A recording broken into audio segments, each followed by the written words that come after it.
Heart অ্যাটাকের যে রোগীটা যদি প্রপারলি এবং প্রপার টাইমে চিকিৎসা করে, মনে হবে না যে তার কোনো রোগ ছিল।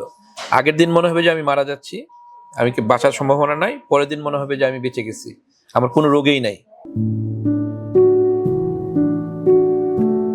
আমাদের এই সম্মানিত পেশেন্ট মিস্টার আজিজ রেজা, বয়স 68। উনি আমাদের শিপ ইন্টারন্যাশনাল হাসপাতালের পার্শ্ববর্তী একটা এলাকায় থাকেন। গতকালকে সকালে উনি তীব্র বুকে ব্যথা, ধড়ফড় এবং শ্বাসকষ্ট নিয়ে হাজির হন।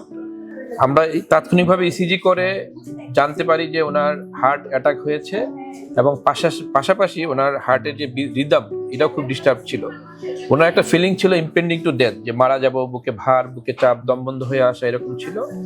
আমরা তাৎক্ষণিকভাবে ওনাকে এটা ব্রিফ করি যে ওনার হার্টের অ্যাটাকের জন্য এটা হয়েছে এবং উনি আমাদের সাথে চিকিৎসা করতে রাজি আছে বলে আমাদের সম্মতি প্রদান করে। পরবর্তীতে ওনার লোকজনের সাথে কথা বলে আমরা তাদেরকে বুঝাই যে এটার ইমিডিয়েট যে চিকিৎসা সেটা হলো এনজিওগ্রাম করে স্ট্যান্টিং করা, যেটা আমরা বাংলায় বলি রিং পরানো, এবং এটাই সর্বাধুনিক চিকিৎসা। এটাকে আমরা বলি প্রাইমারি পিসিআই। ওনার লোকজন আমাদেরকে সম্মতি প্রদান করলে আমরা উইদিন 60 মিনিটস ওনার এনজিওগ্রাম করে সফলভাবে একটা রক্তনালীতে 99% ব্লক ছিল, আমরা এনজিওপ্লাস্টি করি।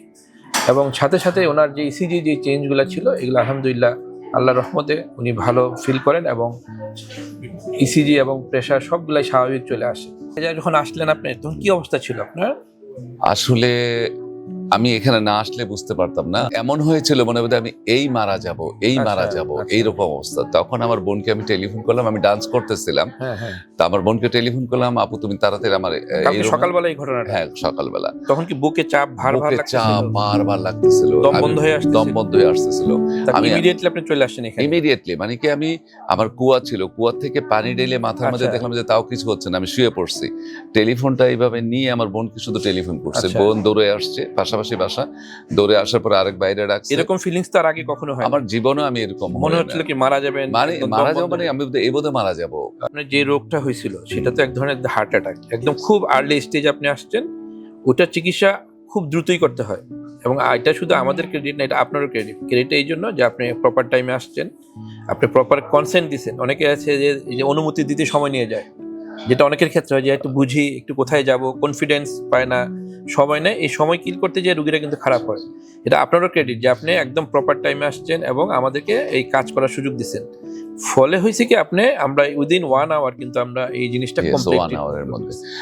আপনি কি জানেন আমরা আপনাকে কি চিকিৎসা করছি, এটা কি জানেন? আমরা যেটা করছি আপনাকে, আমরা যখন দেখলাম যে আপনার হার্ট অ্যাটাক হয়েছে, আমরা দেখে গেছি আপনার হার্টের কন্ডিশন তখন খুব খারাপ ছিল, হার্ট বিট কমে যাচ্ছিল। আপনি যদিও ফিলিংসটা অত ছিল না, আমরা দেখতেছিলাম যে মনিটরে আপনার ডিটোয়েট করতেছে। আমরা ইমিডিয়েটলি আপনাকে ক্যাথল্যাবে নিয়ে গেছি, এটা ক্যাথল্যাব বলে, ওটি ক্যাথল্যাব বলে। এবং আমরা এই যে হাতের যে জায়গাটা, এটা একদম খুবই মডার্ন, একদম ডিজিটাল, একদম অনেকে এখানে করে, অনেকে এখানে করে, অনেকে পায়ে করে। আমরা একদম খুব ডিজিটালি, আপনি হয়তো টেরও পান নাই যে আমরা সত্যি কথা এনজিওগ্রাম করে আপনার স্ট্যান্টিং মানে রিং পরাই দিছি। কিন্তু আপনার এটা কিন্তু আপনি তখন টের পাইছেন কিনা আমি জানি না, আমরা কিন্তু কথা বলতে বলতে বলতে আপনার সাথে কাজটা শেষ করে ফেলছি। শিপ ইন্টারন্যাশনাল হসপিটালে এসে আপনাদের দোয়ায়, আল্লাহর অশেষ রহমতে, খায়ের ভাইয়ের দোয়ায় আমি ভালো হয়ে গেছি।